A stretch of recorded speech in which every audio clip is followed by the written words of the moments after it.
Hello everybody and welcome back to another Minecraft video. Today I'm going to be showing you how to do texturing and gradients in Minecraft. Now some of you might find this very hard and that's why I've done this tutorial, because I've got a few tips and tricks to do these better.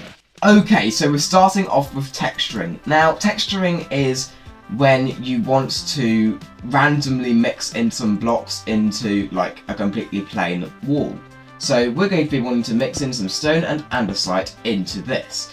So you may do this with world edit, of course, if you use the / replace command, but we're going to do it just by hand, which is slightly harder.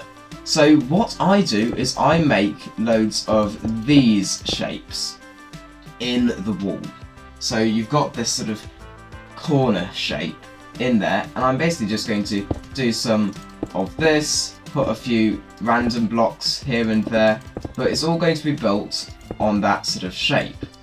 So we're going to then do that maybe up at the top as well and add an extra block there. So there you go, you've got some stone in. Now what we're going to do is we're going to overlay this with some andesite. So we're going to do the same sort of thing, just a few random blocks everywhere, and then like that, and then like that, you've got a really nice textured wall.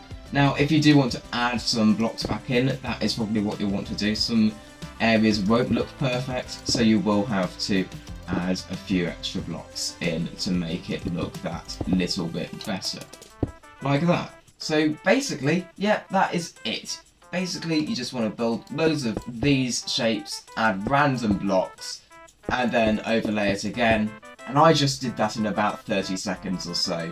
And that's just a small amount of wall. I mean, on a bigger scale, you may want to use wood edit, but in survival, that's how to do it. So now the next thing we're doing is gradients. Now, gradients are really hard, especially if you don't know what blocks you go from.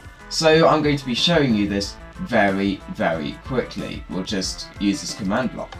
So that is the progression that you want to use in gradients. Deep slate, well, if you're going from deep slate to andesite, that is, this is the progression you want to try and take. That. If you have any other blocks which fit along the way, especially if there's updates and they add blocks which fit along the way, use them, as the more depth you have in your gradient, the better it will look. So, how to actually build one? Well, we've got to replace the wall very quickly. Okay, we've replaced the wall, now we're going to put some deep slate at the bottom.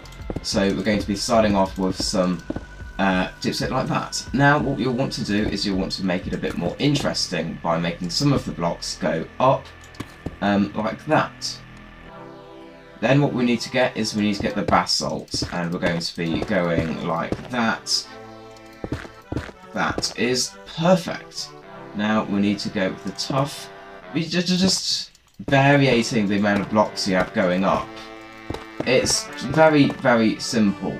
You just need to think of it straight line, but you need to fill in the gaps and maybe add a few blocks going up. Maybe get rid of a few blocks as well, but you always want to have a straight border line between them. You don't want to have it so some of this is above for some reason. You want it so that there's none of this getting through.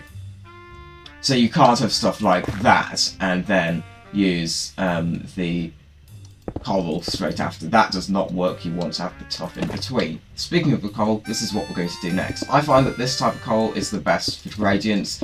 It's just that it looks the most like an actual block rather than coral. But now we don't need to do anything because we've actually got the stone, and now we just need to put in the andesite. And there we go, we've got our gradient done, and that is, I believe that is fairly simple. You just need to variate the blocks going up and down a bit, but the main thing you have to know is actually the order of the blocks, and that is what is so hard about a gradient. Now we're going to combine the two together with what I call vein texturing. So what we have in the centre is we have a very different block from tuff, which is on the outside, and we want to gradient, or we want to have a gradient going out into the tuff. So what we're going to do is we're going to put in some stone, of course, something like that, and then we're wanting to go for some coral, and we'll just fill that up like so. A bit like just what I've told you about that. So what you may then want to do is change a bit of the shape of some of it, but what you then have is you have this. So that is how to do some vein texturing, which, I mean, I think it looks better with the stone personally, just the stone going out. That is really nice.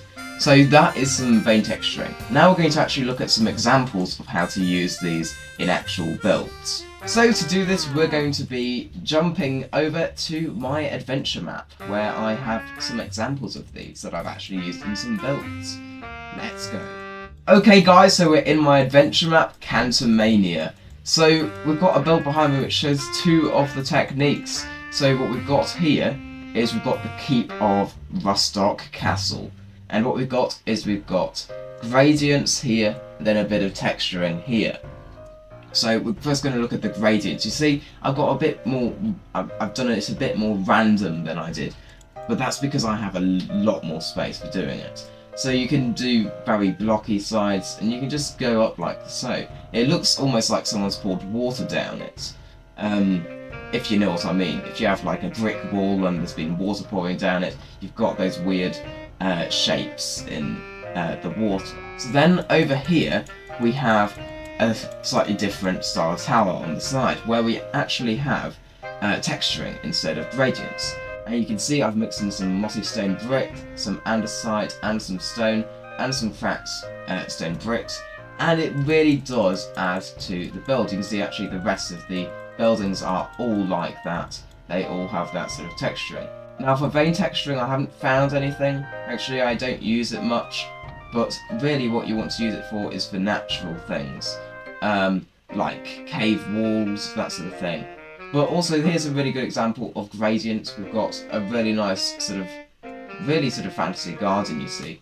I've got some really interesting rock formations with loads of mushrooms and plants on it, and I think it looks really, really nice. And that's all because of the gradient. If we didn't have that bit of deep slate in, this build wouldn't work.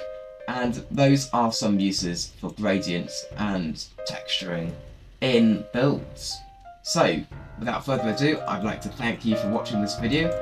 Please subscribe to my channel, as it will really help me out. Leave a like and comment down below, and I'll see you all in the next video. Goodbye!